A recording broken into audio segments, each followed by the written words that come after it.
22 years later. Final Cut. What is happening right now? Today, Apple announced Final Cut Pro 11. This is a major release for no cost, which is fantastic. Today, I'm going to be talking my initial impressions of what I think of this update and what does it all mean. So let's talk about it. So a little bit of context. I have been editing Final Cut Pro for over a decade now. I jumped in up in about 2013 when they started getting a ton of like really important updates to the Final Cut Pro like workflow. And so I learned it. I fell in love with it. I have always been, I made most of my career leveraging Final Cut Pro as my main editor. However, I have a video where I talk about me testing out Resolve and how that went for me. I'll leave the link up here. Now, in that, I've actually been editing more and more in Resolve for a variety of reasons. First off is honestly captioning. Not that, CapCut does a really great job too, but they started like price gouging with like the pro tier and then making it just, I didn't want to invest in that. Two, I'd already invested some time and money into Resolve, and I started to enjoy the benefits like color management, the better keyframing, Fusion abilities to hop into Fusion. That's more of a like VFX or graphics engine tool that can do a lot of amazing things, and you stretch that muscle a little bit more, as well as the color grading features that are in Resolve with all the powerful tools that's built in there. But truly, some of my biggest reasons why is because of the captions. I can auto transcribe video footage and get captions, get them adjusted to the style that I'm looking for, and then get it out to my clients. As much as I would love to have all the fancy like animations, sometimes like sending it to a third party or whatever it feels feels like too much of a burden for me as in my workflow. I like it to be efficient, get it pumped out, get it out to a client and see what they like. So that's a little bit of where I'm at. I'm with a lot of other Final Cut users who have been a little saddened with where the updates and the progress in Final Cut has been in place. So, when they announced that in fact, earlier today, I was realizing like, I don't know when they're going to release it. And the fact they released it today was like a pleasant surprise. So in a nutshell, here are the major things. One is the magnetic mask, not magic mask, that is trademarked or who knows by Resolve. Workflow improvements. That's probably the biggest thing that I'm like excited about, as nerdy as that is. But it's the truth. Workflow progress means that they just like those little things that you didn't know you wanted fixed are fixed, and you just are like, wow, I am so happy for that. As well as auto transcribing. Now, auto transcribing is a big deal, but I want to see what it feels like. My initial thoughts on like, is this what I was hoping for? Let's hop in. We're in the Mac. I've already updated Final Cut Pro. Actually going to open up a recent edit for one of my clients, where and it required some actual, transcribing. As this is opening up, one of the big things that I like truly love about Final Cut is that it gets out of the way. I've missed editing because I've been editing Resolve on a regular basis because of the fact that I need those captions for clients. And look, I've done Captionator, okay? My issue is that like being able to adjust captions across the board at one time in one instance and not have missed something because I forgot to have it selected or it not actually working because I'm using a specific caption tool that is custom made and I'm not using whatever you want to call it. It doesn't work it's not as efficient, and I don't like that. That's just a personal opinion. You can at me for it, but that's just what I am. Okay, that's when I saw that they announced in the new MacBook updates that they were going to be doing auto captions. I was like, look, finally, I hope that they implement it in an effective way. So I think if I remember correctly, I saw something about going to like the Maction and then transcribe captions. Okay, so it's got to download. It looks like it's downloading the actual transcription model, which is cool. So it's on device. So this takes a little bit. Okay. Oh, interesting. This is very interesting. So this actually only captioned the one clip I was on. So let me actually select everything, recaption this. because of the magnetic timeline, the way Final Cut adds everything, if you move something, a clip, and you move it over, the captions go with it, along with any of the sound effects or music bits that you're going with. So let's see here. So I'm looking at this, and when it comes to the actual when it comes to the transcribing like level, it looks great. Wow, that was actually really good. Here's one thing that I like already. I really like that it's like big ideas. It's not, I don't have to adjust like how many words do I want it to be in it. Do I need to be in 2 lines? It's just transcribing to where it feels like the best, like caption style, right? For like professional TV or movie like setups, which I think is pretty amazing. So Final Cut the way that they implemented this transcribing tool is that it transcribes it and it puts it into a caption SRT file, which in most cases, like in all intents and purposes, that is a professional level field. You want a SRT file to be in proper like format, in the proper form, and you don't want that to be messed up because there's broadcast standards. You want to make sure that everything's clean and it has the it's connected to where it needs to be, as well as, you don't want any sort of like weird funky thing with the title and color or in fonts, or there's standardized methods for all that. The problem is that for us who are we're working, we want to have that customization because we want to add a background, or we want to maybe animate it or XYZ, or just like be able to change it all in one setup. So you still need to do something with third party, which is a bit of a bummer. Like, I'm gonna have to go to that editing tools IO.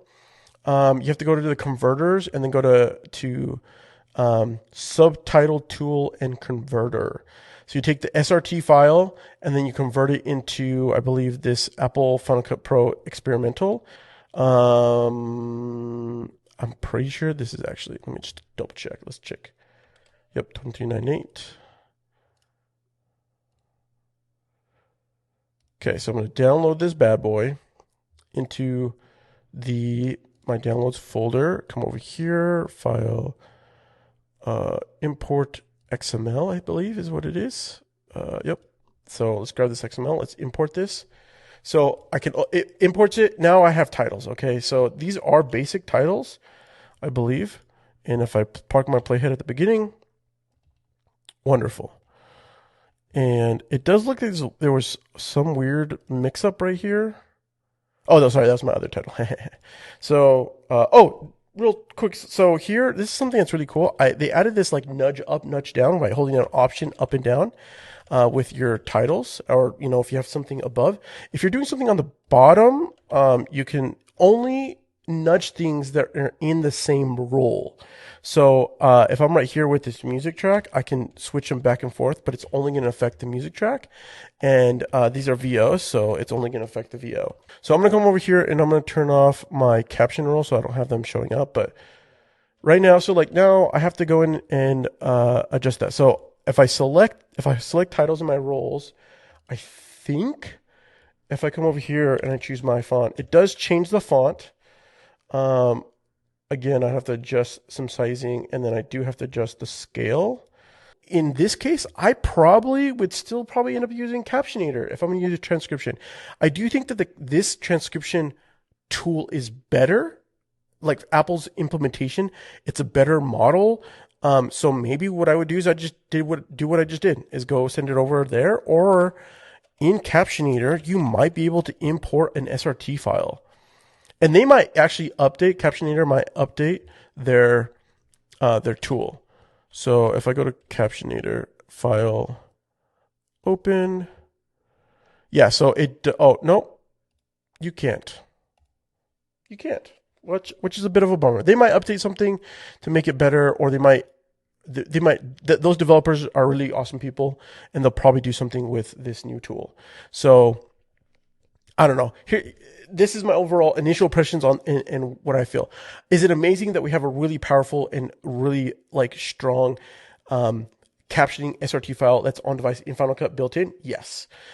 Do I feel like this has helped me to feel like I'm getting the tools that I need in order to produce the videos that I need for my clients? No.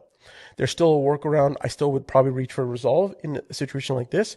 just to keep things a little bit easier and not have to round trip things back and forth. Is it the end of the world? No. Should it matter to you? Like, is it the end of the day like the worst thing in the world? No.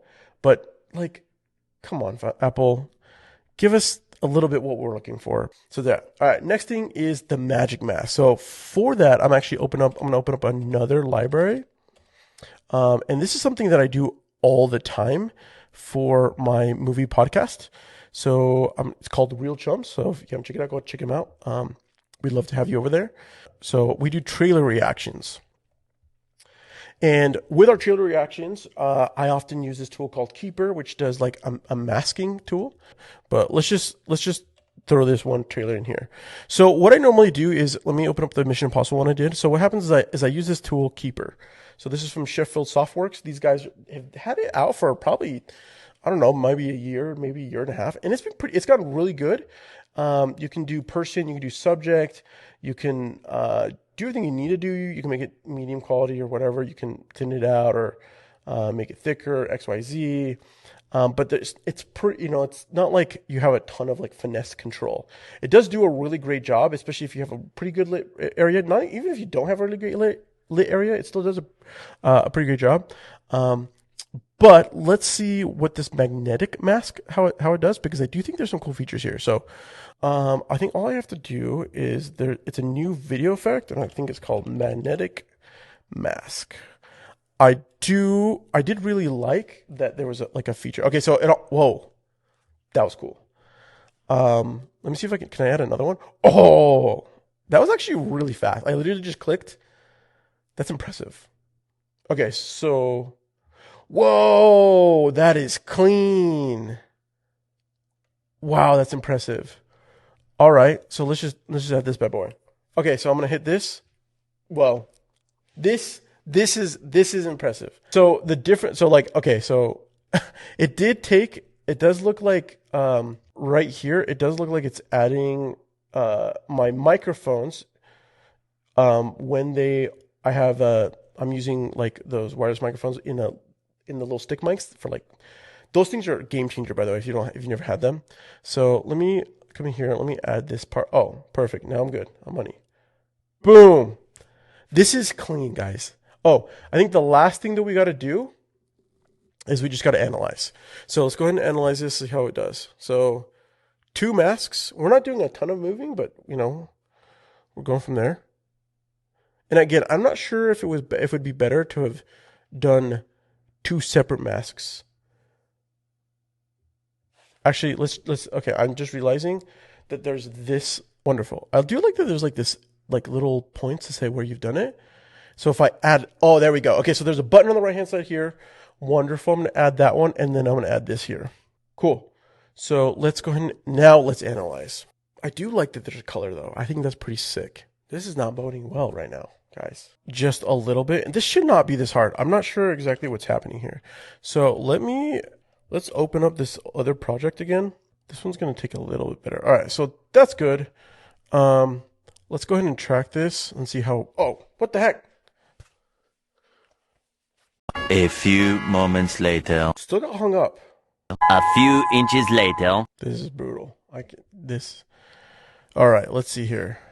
I'm going to tell you right now, I don't know why it was so brutal. Let me show you what Keeper looks like. So this is a third-party plugin. It's not perfect. It definitely has, as you can see here, this mask is pretty good, actually, It's a little more feathered on the sides, but it's isolated us as subjects. It's doing everything I want to do. I didn't have to do any tracking. It's a little flickery with some, quirkiness here, but like, is that a big deal? No, I don't care about it. It does look like I could actually like open this bad boy. I can pat this there and change my roundness just a little bit and bring this right there because that's where I'm going to be talking. So I'm going to hide that patch real fast. Look, fix my little flickering a little bit and it looks a little bit better. But again, pretty clean. Didn't have to do any checking. So this magic mask, now it is doing AI stuff that I don't know what it's doing. So let's see if I can do this one more time. I'm going to come over here. I'm just going to add the one there. And I'm going to add another one right there. Let's just see. Oh, analyze. 22 years later. Final Cut. What is happening right now? I'll try again in another day. I'm not going to worry about that. It's like, for me, if that's how it is on every single project. So this is an MP4 file, I think 4K 8-bit from my Panasonic Lumix camera. I don't know why it's hurting. You know, like, it's just a little odd that's what it's going for. Next thing that they added is the new spatial video tools, which I do think is actually a pretty sweet feature. It's also like setting the standard that they are very invested in wanting to create material for individuals to create spatial video, or video content for the Vision Pro. Is it for me? No, it's not. But I think it's cool that they're making that like available and making it easier to do that. I know that in the browser they did make it easier to change names, and there's a couple other things. I'll leave some links down below for some other videos. So here are my thoughts. Is this like fantastic? Does this feel like a full version release? No. But I do think that there was a lot of groundwork that was waiting for the Apple AI, as well as that groundwork to be set in place to be able to add these tools in Final Cut. And I knew that was going to be the case to some degree, but I didn't know what. I'm happy to see that they've set a new version number for Final Cut Pro 11, and that we're going to have a new era. I'm here to tell you, some of them, Apple is to a degree set some really great tones on like the minor releases, and we get some powerful tools in that realm. Do I hope that those releases come more frequently right now? Yes. Do I think they are going to? I don't know. I used to say that, yeah, I think that Apple's going to continue to release good updates, but they've been pretty silent for a while. But it could be that over the next year, we might be surprised. We might pleasantly be surprised that they're going to be adding more stuff that we've been asking for as creators, as video professionals. Now, is this still a amazingly professional tool for cutting video? Absolutely. If I'm just cutting video, I'm going to choose Final Cut 10 out of 10. That's that's a lie now. I used to say 10 out of 10, but with color management and the tools that you can, and the things you can do with in Resolve, I probably would color something, or maybe make a workflow where I send something to Resolve, color it, and then bring it back. Or I finish it in Resolve. Like, I set up my timeline in Final Cut, do everything I do here, send it over to XML, do the coloring, and finish out my post there. It's a little bit of I don't know, it's a tough there. But I still, when it comes to like pure editing, getting what you want to do and not thinking about the actual tool, Final Cut is the one I'm choosing every single time because it just gets out of the way. Has this invigorated or brought to me the fact that Apple is committed to their Pro tools? Yes. I was a little shaken. I was a little rocky. I'm like, are they just going to make it okay? Are they just going to give it a little bit love here and there? I do think that this is a restatement of saying we're going to be adding new stuff. This is a new foundational way where we need to do a new version with 11, and we're going to go 11 upwards, and we're going to get new tools in the future. But what does that timeline look like? I have no idea, and I won't. I'm not going to rely on like Final Cut's going to bring something. They're going to bring something when I'm getting new features in Resolve. And so, yeah, I think that's what I'm going to leave it there. Let me know what you think about this new update. Did you have a similar experience like I did, where the magnetic mask tracking was like really slow and it didn't work very great? Did this give you some comfort that they're going to be showing some more love to this? That's really what I want to know. See you guys in the next one.